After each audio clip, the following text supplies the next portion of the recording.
할렐루야. 1월 16일 화요일 새벽입니다. 오늘은 느헤미야서 5장 말씀을 묵상하겠습니다.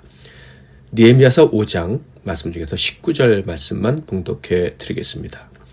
내 하나님이여, 내가 이 백성을 위하여 행한 모든 일을 기억하사 내게 은혜를 베푸시옵소서. 오늘은 지도자의 모범이라는 제목으로 하나님 말씀을 상고하겠습니다. 우리 사명자들은 하나님께서 맡겨주신 일을 합니다. 사명자들은 하나님께서 맡겨주신 이 귀한 일들이 사람의 일이 되지 않게 하려고 기도에 집중하게 됩니다. 그런데 때론 기도에 실패해서 하나님의 일을 망치는, 하나님의 일이 사람의 일이 되게 하는 커다란 실수를 범하기도 합니다. 자, 그런데 여기서 한 가지 질문을 할 수가 있어요. 기도로 준비된 사역은 결코 실패가 없을까? 당연히 이 질문에 대한 대답은 예스여야 할 것입니다. 그런데 인간의 눈에는 기도로 준비하고 하나님의 일하심을 보면서 감당하던 일이 때로는 실패로 느껴질 때가 있다는 거예요. 바로 느헤미야가 경험한 일과 똑같은 상황이 발생할 수 있다는 것이죠. 그렇다면 느헤미야가 경험한 사건은 어떤 것이었을까요? 1절부터 5절을 읽어볼까요? 그때 백성들이 그들의 아내와 함께 크게 부르짖어 그들의 형제인 유다 사람들을 원망하는데, 어떤 사람은 말하기를 우리와 우리 자녀가 많으니 양식을 얻어먹고 살아야 하겠다 하고, 어떤 사람은 말하기를 우리가 밭과 포도원과 집이라도 저당 잡히고 이 흉년에 곡식을 얻자 하고, 어떤 사람은 말하기를 우리는 밭과 포도원으로 돈을 빚내어 왕에게 세금을 바쳤도다. 우리 육체도 우리 형제의 육체와 같고 우리 자녀도 그들의 자녀와 같거늘 이제 우리의 자녀를 종으로 파는도다. 우리 딸 중에 벌써 종된 자가 있고 우리의 밭과 포도원이 이미 남의 것이 되었으나 우리에게는 아무런 힘이 없도다 하였더라. 그토록 은혜롭게 예루살렘 성을 잘 재건하고 있다고 생각했는데 예상치도 못했던 엄청난 부작용이 나타난 것입니다. 그래서 성벽 재건을 완성하기는커녕 이스라엘 공동체가 분열하여 스스로 무너질 수도 있는 위기가 발생한 것입니다. 바로 열심히 성벽을 재건하기 위해 일하던 일반 평민들에게 재정적 위기가 찾아온 거예요. 그러니까 오늘날로 말하자면 성전 건축을 위해서 헌금도 하고 시간을 내어 벽돌도 날랐는데 사업이 부도가 나든지 직장을 잃어버리든지 이런 식의 가정 경제가 무너지는 사건이 발생하게 된 것입니다.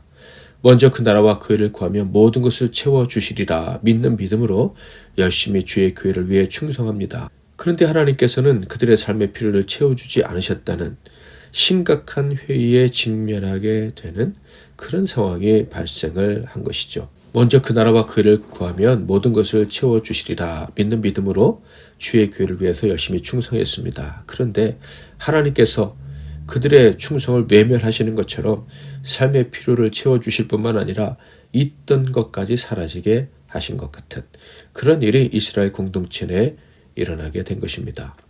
그런데 더 기가 막힌 것은 그들의 위기가 다른 사람도 아닌 함께 성벽을 재건하던 믿음의 동료들로 인한 경우가 많았다는 거예요. 성벽 재건을 위해 남편이 집을 떠나니 아내 혼자 재정 감당하다가 가정 경제가 무너진 경우도 있었고요.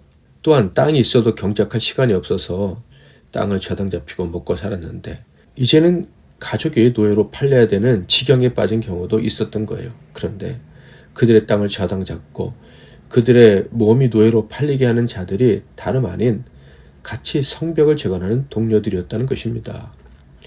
돈을 구워서 먹고 살았는데 같은 이스라엘 동료가 고리를 받아가는 통에 그렇게 망하게 되었다라는 거예요. 느헤미야가 이 소식을 듣고는 크게 진노할 수밖에 없었죠. 하나님의 지시로 시작된 일입니다. 하나님의 인도하신 가운데 한마음으로 진행되고 있던 사역입니다. 그런데 이런 하나님의 역사의 현장에서 이런 일이 일어나다니 도저히 받아들일 수가 없었던 것이죠.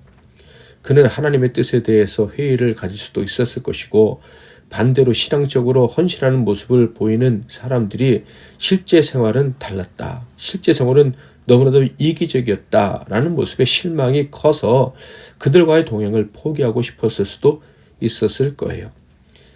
그래서 그는요, 고리대금 업자와 같은 자들, 곧 자기 동족들을 괴롭히는 자들을 공격해야겠다라는 생각마저 했었습니다. 그런데 바로 그때에도 하나님이 그를 도와주셨어요. 느헤미야의 진노를 본 백성들이요, 자신들의 잘못을 깨우치도록 해주신 거예요. 그래서 그 백성들이요 모든 잘못을 바로잡겠다고 서운하면서 느헤미야 앞에 나왔습니다.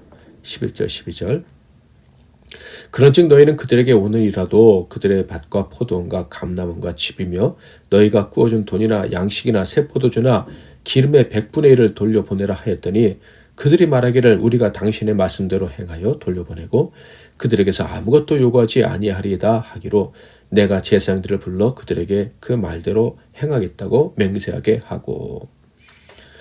하나님을 향한 열심 이면에 있는 성도들의 욕심이 엄청난 불행을 낳을 뻔했습니다. 자, 그런데 어떻게 이렇게 쉽게 해결될 수 있었을까요? 그것은 바로 모든 백성들이 볼 때 느헤미야의 분노가 타당하다고 여겼기 때문입니다. 바로 느헤미야는 이런 분을 낼 자격이 있다고 생각을 했다는 것이죠. 왜냐하면 그는 지금까지 물질적 문제나 윤리적 문제들에서 참으로 좋은 본을 보여주는 지도자였기 때문입니다.